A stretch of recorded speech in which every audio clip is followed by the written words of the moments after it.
রবীন্দ্রনাথ ঠাকুর তার ছেলেকে দাহ করে অন্ত্যেষ্টিক্রিয়া করে যখন ফিরছেন তখন জিজ্ঞেস করছেন যে ছেলে কেমন আছে।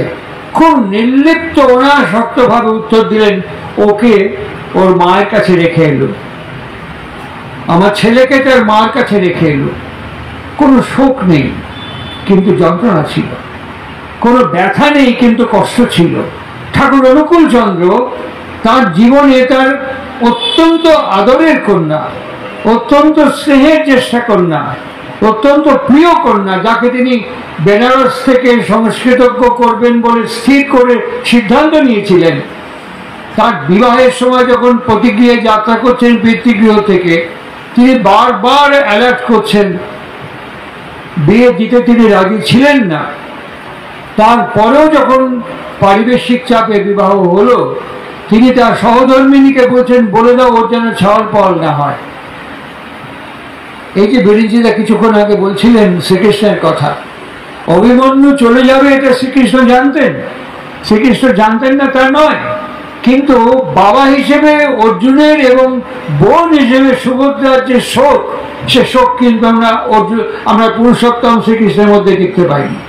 সুতরাং তিনি বলতে পারেন তার জীবন এবং বাণী অভিন্ন এবং অচ্ছেদ্য। ঠিক একইভাবে ঠাকুর অনুকূল চন্দ্র জানতেন যে তার ছেলে, তার মেয়ে বিবাহ হলে, সন্তানাদি হলে মেয়ে থাকবে না। তিনি বারবার অ্যালার্ট করছেন, ওকে বলে দাও যেন ওর সন্তানাদি না হয়। এটি কি অসম্ভব ব্যাপার না? আমি বিয়ে করছি, বউ নিয়ে যাচ্ছি, আমার সন্তান হবে না। তিনি প্রত্যাখ্যাত হলেন। তার পরের বার যখন আবার গর্ভবতী হলেন, তখন তিনি বলছেন একটা হয়েছে হয়েছে, আর যেন দ্বিতীয়বার সন্তান সম্ভব না হয়। দ্বিতীয়বারও প্রত্যাখ্যাত হলেন। পাবনার হিমায়তপুরের সেই সৎসঙ্গ আশ্রমে তিনি বসে আছেন। একটা কেবিল আসলো কলকাতা থেকে, একটা কেবিলে লেখা আছে সাধনা ইজ নমল। কতটা মর্মান্তিক একটা পিতার কাছে তার সন্তানের বিয়োগ, প্রয়াণ কতটা মর্মান্তিক আমরা শুধু কল্পনা করলে পরে একটুখানি আন্দাজ করতে পারি। তার সামনে বসে আছেন ঋত্বিকাচার্য কৃষ্ণপ্রসন্ন, যিনি বিজ্ঞানের গবেষক, অন্বেষক, সাধক একজন, সৎসঙ্গে ঋত্বিকাচার্য। তিনি বসে আছেন সামনে। কেবিলটা পড়ে শোনানো হলো। ঠাকুর আহ বলে একটা শব্দ করে আকাশের দিকে তাকালেন, চোখটা একবার বন্ধ করলেন, গাল গড়িয়ে জল নেমে আসলো। কিছুক্ষণ সময়, খুব বেশিক্ষণ নয়। তারপরে তিনি চক্করে পা গুলিয়ে জিজ্ঞাসা করলেন, আমাদের যেন এখন কোথায় যাওয়ার কথা ছিল? বলল বিশ্ববিদ্যালয় কেন্দ্রে, চলেন যাই।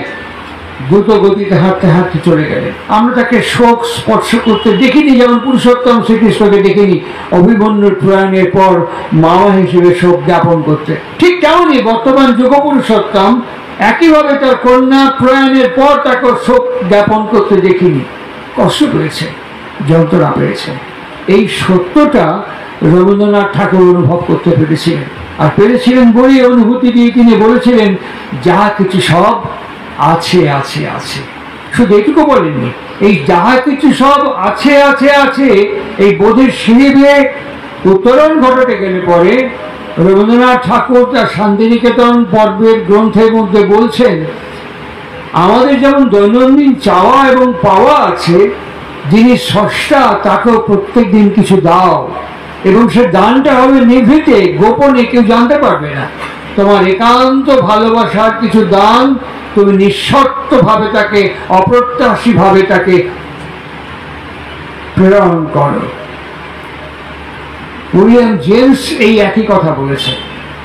ঠাকুর অনুকূল চন্দ্র বসে আছেন, তার কাছে বিদগ্ধ বরেণ্য পার্শ্বদবৃন্দ বলছেন যে রবীন্দ্রনাথ ঠাকুর এবং উইলিয়াম জেমস একই কথা বলছেন। ঠাকুর অনুকূল চন্দ্র হাসতে হাসতে বললেন, আমি যখন ইষ্টভীতির কথা করছিলাম, খুব রিমার্কেবল, খুব প্রাসঙ্গিক, আমি যখন ইষ্টভীতির কথা করছিলাম, দুটো আঙুল তুলে বললেন, তখন সারা বিশ্ব হয়তো ওই দুইজনই জেগেছিল। এই জেগে থাকাটা কিসে জেগে থাকা? আমি যখন ইষ্টভীতির কথা করছিলাম তখন হয়তো সারা বিশ্ব ওই দুইজনই জেগেছিল। এটা আমি গল্প কথা বলছি না, প্রিন্ট করা আছে।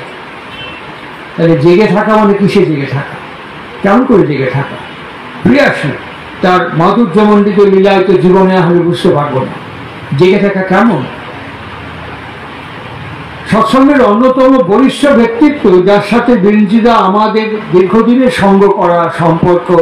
এখনো তার সন্তান দেওঘরে আছে, হরিনারায়ণ দাস। তার বাবা অশ্বিনী কুমার দাস, বরিশালের বাড়ি।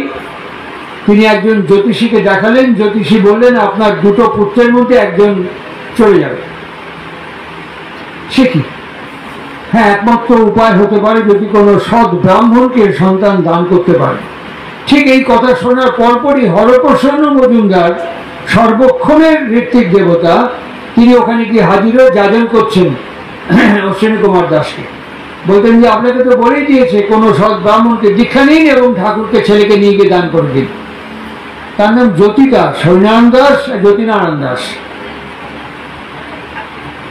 প্রথমত দীক্ষা গ্রহণ করলেন, ঠাকুরকে দান করছেন। ঠাকুর বললেন না না, এরকম করে দান করা হবে না, সংকল্প বাক্য পাঠ করে শাস্ত্রীয় নীতিতে দান করুন, বৈদিক রীতি মেনে আমাকে দান করুন।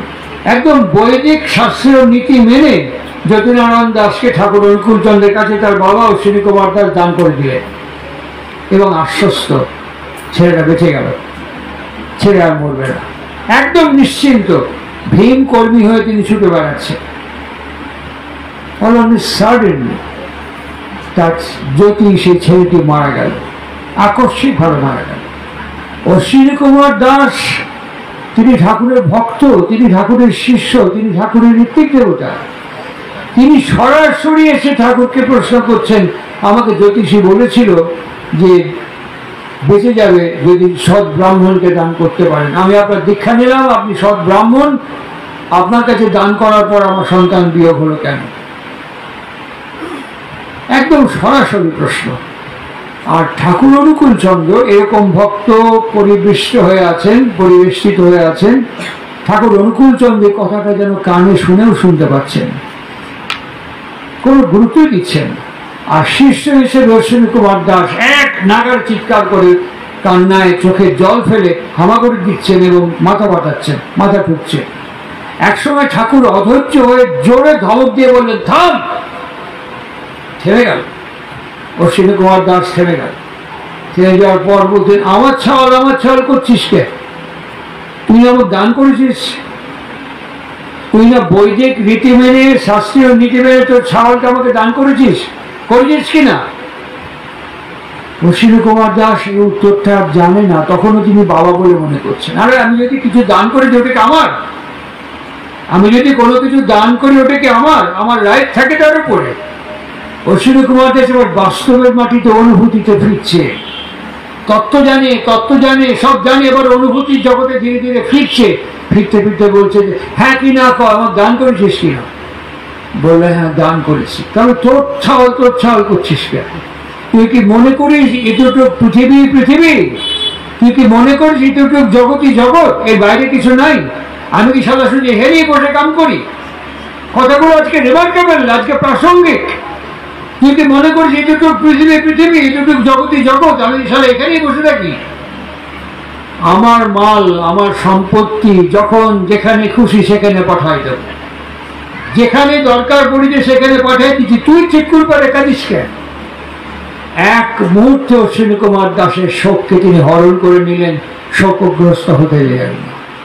আমাদের ইউজিন এক্সম্যান এবং ফ্র্যাঙ্কলি ঠাকুরকে প্রশ্ন করছেন, আপনি কি মনে করেন ঠাকুর, আমেরিকা এবং ইটালি থেকে এসে জিজ্ঞেস করছেন, আপনি কি মনে করেন ঠাকুর এই পৃথিবী, এই আর্থ আমরা যেটা বলি ওয়ার্ল্ড, এর বাইরেও কোনো প্রাণী আছে? ঠাকুর মাথা নেড়ে বলেন, আমাদের মতন নয়, প্রাণ আছে। যখন বলছেন তখন বিজ্ঞানী এত অগ্রগমন করেনি। আজকে বহু গ্রহে, বহু প্ল্যানেটে প্রাণ থাকার সম্ভাবনার সঞ্চার আজকে বিজ্ঞানীরা অনুভব করতে পারছেন। আর যেদিন অনুকূল চন্দ্র দেওঘরের মাটিতে উচ্চারণ করছেন, আমার মনে হয় সম্ভাবনা আছে, তবে আমাদের মতো নয়। আমি টাটানগর জামশেদপুর গেছি, ওখানে খুব নাম করা একটি সংবাদপত্রের সেমিনারে আমি দিয়েছিলাম, প্রভাত খবর কাগজটির নাম। সে খুব প্রফাউন্ড পত্রিকা, এখনো ঝাড়খণ্ডে চলে। সেই প্রভাত খবরের এই চন্দ্রযান সম্পর্কে যখন কথা হচ্ছে, আপনারা ঠাকুর অনুকূল চন্দ্রের জীবনী ব্রজগোপাল দত্ত রায় তার লেখা দ্বিতীয় খণ্ডটা চোখ বুলিয়ে নেবেন আমার কথা শুনতে শুনতে। তার মধ্যে ঠাকুরকে প্রশ্ন করছেন চাঁদের অবস্থা কেমন। ঠাকুর বলছেন যে দিকটা সূর্যের লাইট পড়ে সেদিকটা লাইটেড, আর যেদিকটা লাইট যায় না সেটা ডার্ক। আর চাঁদে গ্র্যাভিটেশন খুব কম, মানুষ একটু এফোর্ট দিলে আকাশ পর্যন্ত উঠে যেতে পারে। মানুষ এখান থেকে ওখানে, আমরা যেমন পৃথিবীতে হাঁটি গ্র্যাভিটেশনের জন্য, ওরকম হাঁটতে পারে না, অনেকটা ভেসে ভেসে চলে। এই কথাগুলো যে ঠাকুর হিমায়তপুরের মাটিতে পদ্মার বাঁধের পরে দাঁড়িয়ে বলছেন, তার কোনো টেকনোলজি মেকানিজম কিছু নেই। তিনি ভিশনের মতন আমাকে যেমন দেখতে পাচ্ছেন, আমি যেমন দেখতে পাচ্ছি, এরকম দেখে দেখে কথাগুলো বলছেন। আমি যখন টাটানগরে ওই সেমিনারে বসে আছি, তখন ভারতবর্ষের অন্যতম জ্যোতির্বিজ্ঞানী ডক্টর অমিতাভ পান্ডে তিনি বলছেন যে এইরকম এরকম এরকম। আমি হাঁ করে তাকিয়ে আছি। ইসরো যেসব রিপোর্ট পাঠিয়েছে সেই রিপোর্টের ভিত্তিতে তিনি বলছেন যে চাঁদে এরকম এরকম কোনো গ্র্যাভিটেশন নেই, এরকম যা যা ডার্ক সাইড লাইটেড সাইড এগুলো আছে। এখন বিজ্ঞান হাতড়ে হাতড়ে একে আবিষ্কার করছে, প্রকাশ করছে। বিজ্ঞান কিন্তু পৃথিবীতে কিছু ইনভেন্ট করেনি, বিজ্ঞান পৃথিবীতে কিছু ইনভেন্ট করেনি, ডিসকভার করেছে। বিজ্ঞান সৃষ্টি করে যেমন কিছু নেই, যা ছিল তাকে ডিসকভার করেছে। আর ঠাকুর অনুকূল চন্দ্র তাকে আমাদের সামনে প্রাঞ্জল সহজ করে দিয়েছে। আমি কখনো বিশ্বাস করি না মানুষ আমাদের কাছ থেকে চলে যায়। আমি কখনো বিশ্বাস করি না মৃত্যুকে। আমি কখনো বিশ্বাস করি না যে আমার বাবা এবং আমার মা আমার কাছ থেকে চলে গেছে। আমার পাসপোর্টটা সেদিন রিনিউ করলাম, রিনিউ করার সময় আমাকে জিজ্ঞেস করছেন আপনার বাবা আছেন, লেখা আছে গোবর মজুমদার। তাই জন্য বিতর্কিত প্রশ্ন করলেন আপনি। অফিসারকে বলছি কেন, আমি কারো বাবা থেকেও নেই আর কারো বাবা না থেকেও আছে। এটা ডিপেন্ড করে তার মানসিকতার উপরে। ধরছে বলে অত কথা না বলে গোবর মজুমদার করে দিল। আমার বাবার আগে আমি এখনো চন্দ্রবিন্দু লাগাই না, আমার বাবার নামের আগে এখনো লেট লিখি না। আমি ফার্মলি বিশ্বাস করি আমার বাবা আমার কাছে আছে, আমি ফার্মলি বিশ্বাস করি আমার মা আমার কাছে আছে। কেন বিশ্বাস করি, কি কারণে বিশ্বাস করি? এনার কথা। ইনি বলছেন যে সবকিছু মেজারিং এজেন্ট হচ্ছে মা, প্রত্যেকটার মেজারিং এজেন্ট হচ্ছে মা। ঠাকুরকে জিজ্ঞেস করছেন প্রফেসর শরৎচন্দ্র হালদার, তাহলে সন্তানের আয়ু? ঠাকুর তাও, সন্তানের আয়ু তাও মেজার করে দেয় মা। কেমন করে করে? স্বামীর ওপরে টান, স্বামীর ওপরে অনুপ্রেরণা, কর্মানুশক্তি, স্বামীর প্রত্যেকটি বিষয়ের সঙ্গে অঙ্গাঙ্গে ভাবে যুক্ত বলেই বলা হয় মনোবৃত্তানুসারিণী। পা থেকে মাথা পর্যন্ত দেখলে মন এবং বৃত্তিকে কখনো আঘাত করে না, টুইস্ট করে না। তদনুযায়ী করতে করতে মুড বুঝে তাকে সেইভাবে নিয়ন্ত্রিত করে। এটা যদি না করে তাহলে উপগতির সময় ওই বিরক্তি বিদ্বেষ ভাব থেকেই সে মেজার করে, ওখানেই সন্তানের ধীর মেধা এবং আয়ু নির্ধারিত হয়ে যায়। একে কি প্রলং করার কোন উপায় আছে? ঠাকুর হ্যাঁ আছে, হ্যাঁ আছে। কি আছে? অকপট, অবিকৃত, অটুট, নিনর অনুচরণ এবং জপ ধ্যান। আর ইষ্টের ওপরে অবিকৃত টান এবং একানুরক্তি, একানুশক্তি। এইটা দিয়ে ইলাস্ট্রেশন সম্ভবপর হয়, এইটা দিয়ে ইলাস্ট্রেশন সম্ভবপর হয়। ঠাকুর অনুকূল চন্দ্রের কথা। আর সেই ক্ষেত্রে আজকে এই 2025-এর আজকে 30শে মে বিজ্ঞান, আধুনিক বিজ্ঞান একটু একটু করে এদিকে এগোচ্ছে, একটু একটু করে এদিকে এগোচ্ছে। বইটার নাম হচ্ছে the death under medical investigation. মৃত্যুটা এখন মেডিকেল ইনভেস্টিগেশনের মধ্যে এসছে। এই গবেষণাটা যিনি করছেন তার নাম ডক্টর মাইকেল সাবম। আজকে বিজ্ঞান একটু একটু করে এগোচ্ছে। স্যার রেমন্ড মুডি আমাদের বলছেন নিয়ার ডেথ এক্সপেরিয়েন্স। মানুষ মারা গেছে, মেডিকেলি মারা গেছে, প্যাথোলজিক্যালি মারা গেছে, প্যাথোলজিক্যালি মেডিকেলি মারা গেছে অন টেবিল, অপারেশন টেবিলে। আর্টিফিশিয়াল ব্রিদিং এক্সারসাইজ করা হচ্ছে, ভেন্টিলেশন দেওয়া হচ্ছে, কিন্তু মারা গেছে। সময়টা খুব বেশি না, 1.5 থেকে 2 সেকেন্ড। মৃত্যু তো মৃত্যুই, কিন্তু আবার রিভাইভ করে গেছে, আবার রিভাইভ করে গেছে। দেবীপ্রসাদ মুখোপাধ্যায় ঠাকুর অনুকূল চন্দ্রকে জিজ্ঞেস করছেন দেগড়ের মাটিতে যে আমি একবার ট্রেনে করে আসছি, আর ট্রেনে দরজার কাছে দাঁড়িয়েছিলাম, ছিটকে পড়ে গেছি জলা জমিতে, আর আমার মাথাটা গিয়ে পড়লো কাদার মধ্যে, জলের মধ্যে। কিছুক্ষণ অজ্ঞান মতো পড়ে থেকে আবার জ্ঞান ফিরলো, জেগে উঠলাম, আমি আবার চলে আসলাম। আমি বাঁচলাম কি করে, আমার তো মৃত্যু অনিবার্য। ঠাকুর হাসতে হাসতে ক্যাজুয়ালি উত্তর দিয়ে বলছেন, তোমার অন্তর্নিহিত মিলনাকুতি, তোমার অন্তর্নিহিত যোগাবেগ, তোমার অন্তর্নিহিত যোগ রমণ তোমাকে ওইভাবে টানতে টানতে আজ এখানে আমার সামনে নিয়ে এসছে। এই অন্তর্নিহিত যোগাবেগ এবং যোগ রমণটা আমরা গুরুত্ব দিই না। বক্তৃতাকে বিশ্বাস করি, গান গাওয়া বিশ্বাস করি, কতাল বাজানো তবলা বাজানো বিশ্বাস করি, উৎসব করতে বিশ্বাস করি, নাম যশ খ্যাতি প্রণামী টাকা দক্ষিণা নিতে বিশ্বাস করি। এই অন্তর্নিহিত যোগাবেগ, অন্তর্নিহিত যোগ রমণ, নেতৃত্ব কর্তৃত্ব পদ পদবি বিশ্বাস করি, কিন্তু একজনকে খুঁজে পাবেন না যে ব্যক্তিগতভাবে অন্তর্নিহিত যোগ, ঠাকুর একটা শব্দ ব্যবহার করতেন যোগ সম্বি, এই অন্তর্নিহিত যোগ রমণের সাথে আমি প্রলয় মজুমদার 24 ঘন্টা কতক্ষণ থাকি, এ প্রশ্ন আমার ছাড়া আর কাউকে বলতে পারবেন না। আমার উত্তর আমি দিতে পারবো, আমার উত্তর একমাত্র আমি দিতে পারবো। আজকে পারবে আমার সকাল থেকে রাত্রি পর্যন্ত জীবনযাত্রা, জীবন চলনা, আমার প্রাত্যহিক জীবনের রুটিন, এই আমার সাক্ষী হিসেবে থাকবে।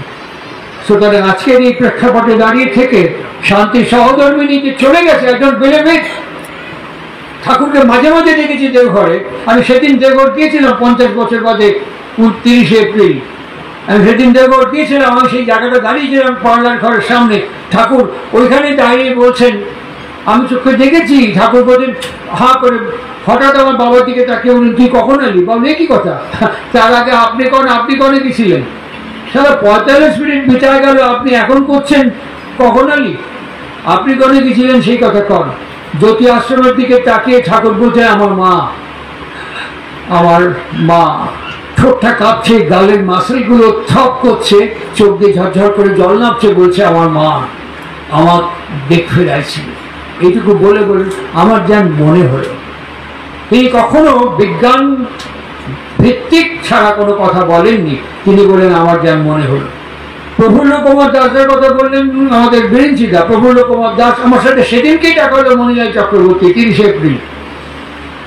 এই মণিদা, নিখিল ঘোষ, দেবীপ্রসাদ মুখোপাধ্যায়, প্রফুল্ল কুমার দাস ঠাকুর অনুকূল চন্দ্রের কাছে বসে আছে। ঠাকুরের যে ভোগের ঘর, মেমোরিয়াল বিল্ডিং এর পাশে ভোগের ঘর ছিল। ঠাকুর হঠাৎ আঙুল দিয়ে প্রফুল্লতাকে বলছে, ওই দিকে তাকায় দেখো দেখি, কিছু দেখতে পাচ্ছি না। এরকম করে তাকিয়ে দেখছে, বলছে না কিছু দেখছি না। তো দেখতে পাচ্ছিস না? বলে না, ঝুরঝুর করে সব পড়ছে, কসমিক ডাস্ট। ভাবা যায়? যন্ত্র ছাড়া ভাবা যায়?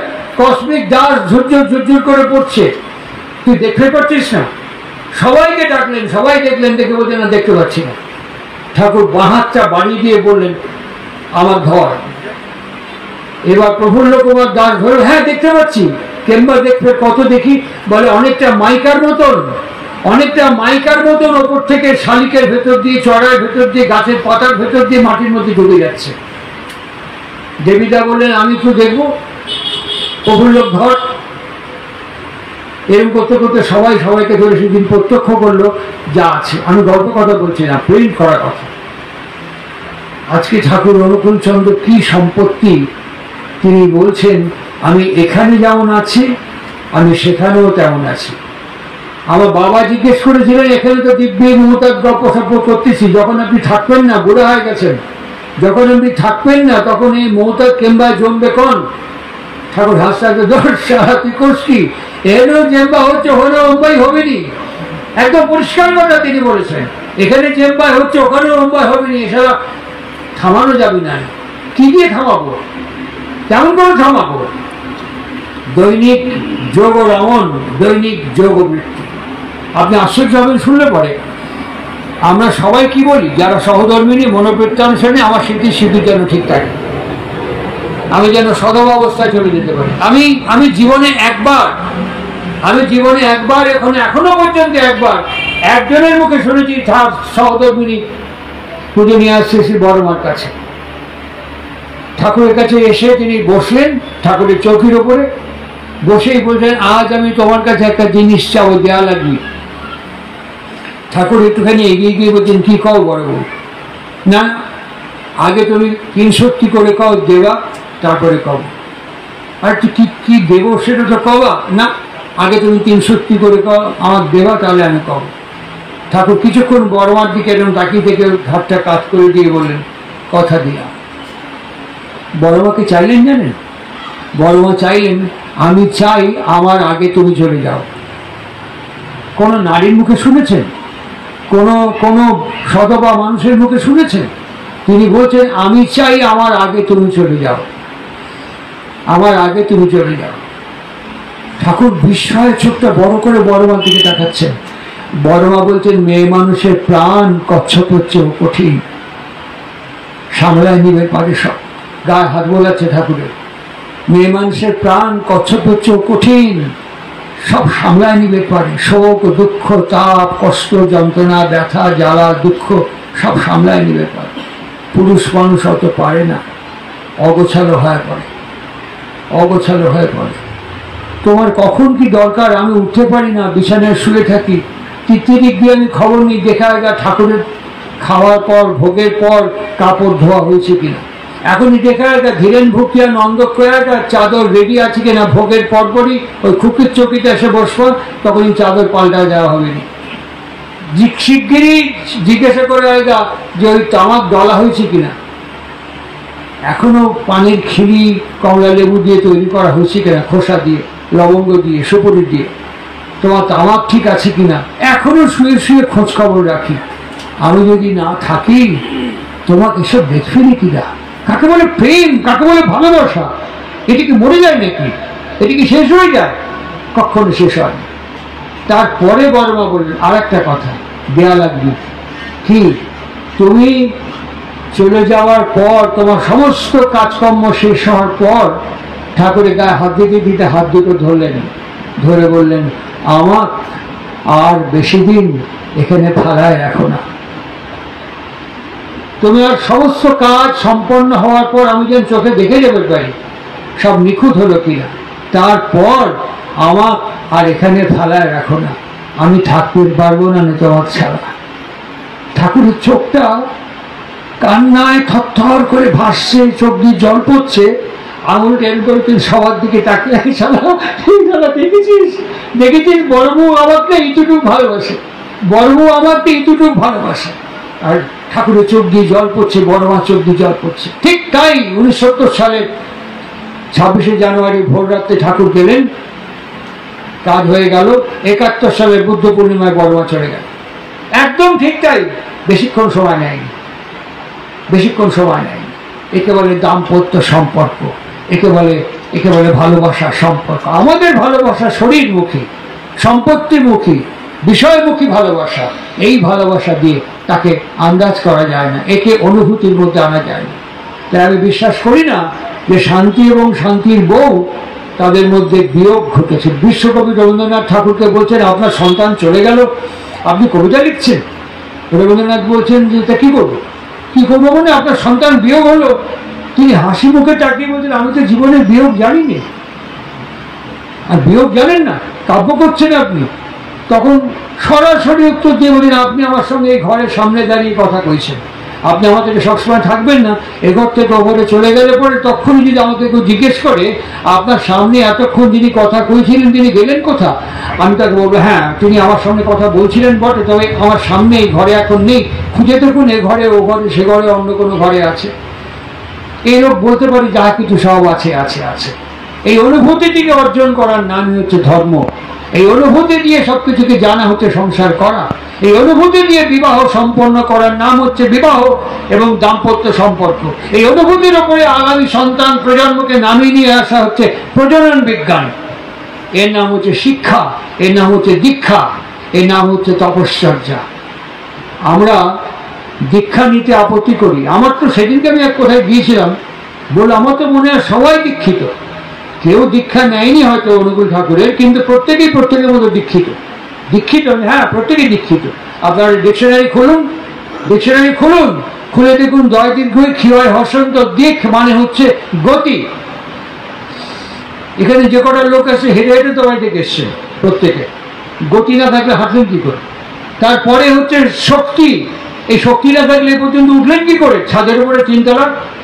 তাহলে গতি এবং শক্তি আছে। তারপরে যে মুন্ডন, আমরা আমাদের এই বাধা বিপত্তি, এই যে সুব্রত বলছিল ঝড় জল বৃষ্টি নেই, হলেও কেউ আসতো না, আসতো ওরা ছাতা টাতা নিয়ে জাউন করে হোক ওরা আসতো। তাহলে মুন্ডন, বাধাকে মুন্ডন করলো, বাধাকে প্রতিহত করে এখানে এসে উপস্থিত হলো, সব আছে।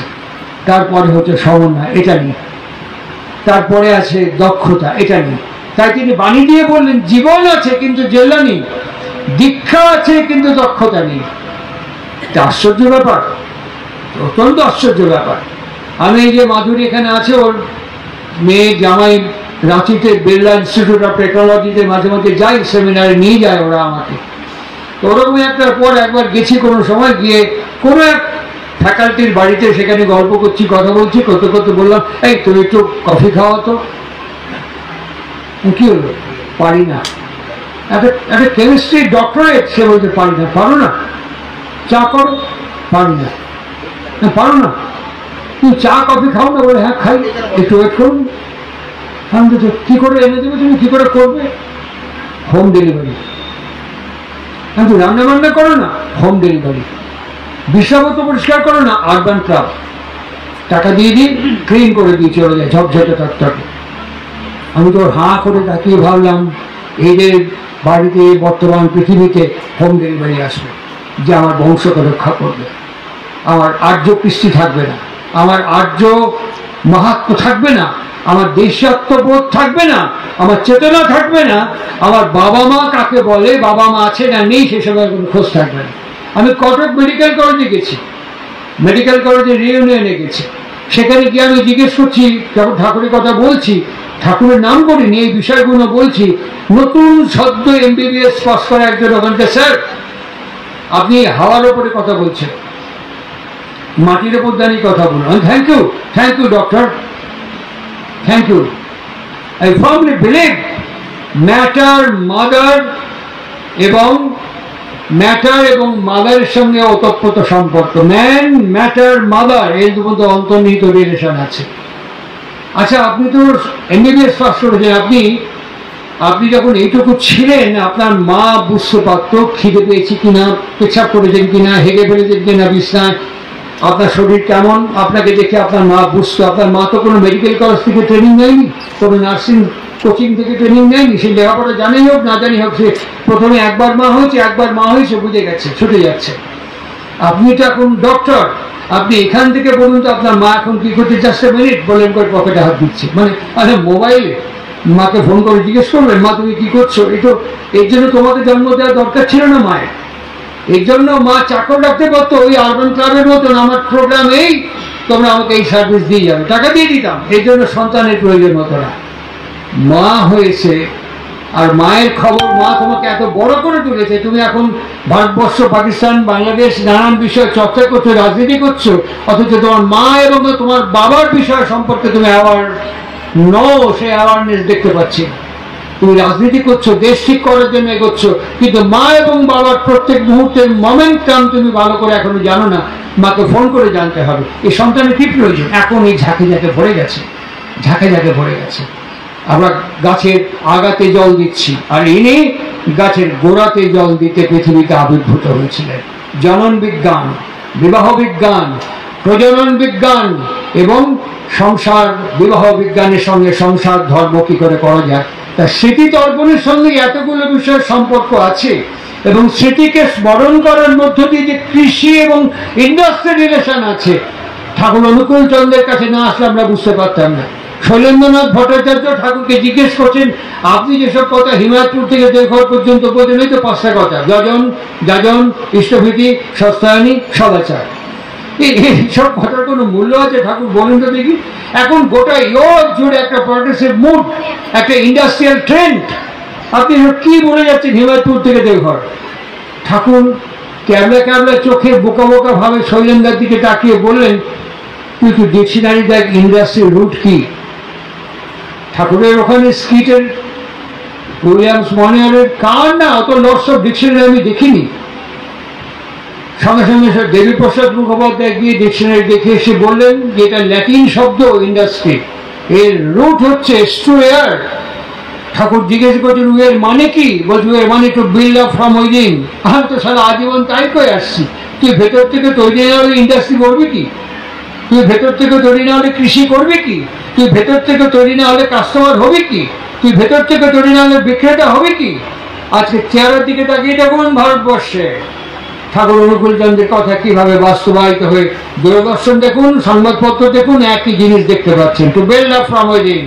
আর ঠাকুর অনুকূল চন্দ্র দীক্ষার মধ্য দিয়ে আমাদের পরিবারে পরিবারে, ব্যক্তিতে ব্যক্তিতে to build up from within এই মন্ত্রটা দিকে দিয়েছে।